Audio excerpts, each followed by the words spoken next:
saw a question slash comment in the arena on the post for episode 9.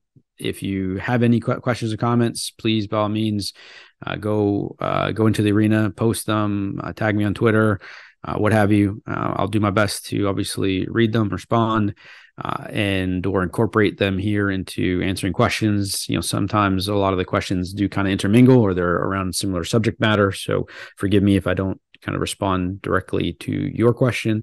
However, we are working on building out a repertoire or sort of an inventory of a lot of these questions for you. So again, best practices for building positions. That is the question from Jason. Hopefully you kind of have read that.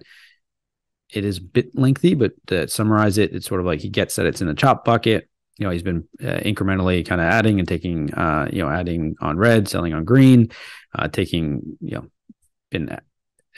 he's been adding kind of positive basis points to the portfolio, but really having, really not adding big chunks, what have you. So, what do we do here? He's prepping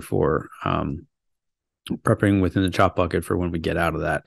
And so portion of this question, it is a great question. We did review it last week around GLD, I believe it was. And I believe the week before, or might have been episode 6, we talked about XLP. I believe that comes to mind as well.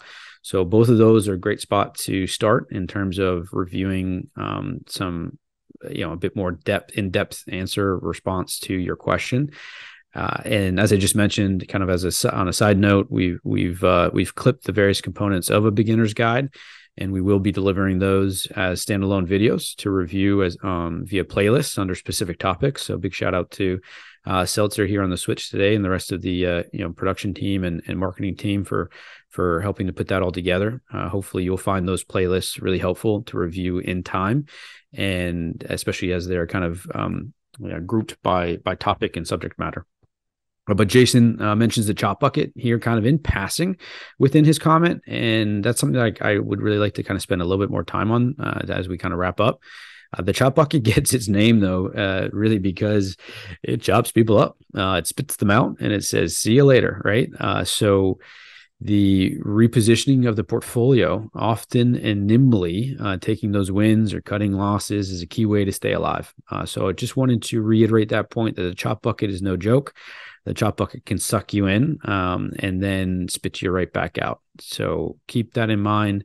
The other thing too to really consider here within, I guess, around kind of his question is really take time to review. And I've mentioned this earlier on this episode, but review your investment duration and the time frame in which you're measuring your wins and losses, aka your successes, right? Or failures.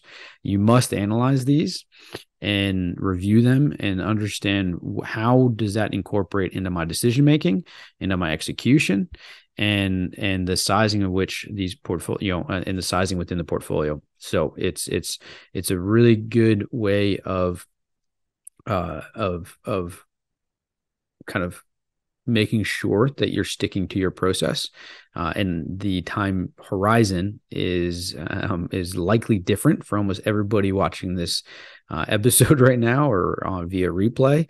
So it can be challenging from my perspective and for many here at Hedgeye to really give you a specific answer for you yourself. That's where you need to really kind of assess what it means to you. What are how are you going to judge yourself or grade yourself in terms of the execution and successes? Are you going to do it on a game by game basis? Are you going to do it on a quarterly basis? Are you going to do it on a annual basis or what have you? So just review that, and hopefully that's going to, that measuring that success in however that fits into your portfolio and your investment horizon and time frame, that's going to give you a little bit more clarity as to, are you actually winning or not.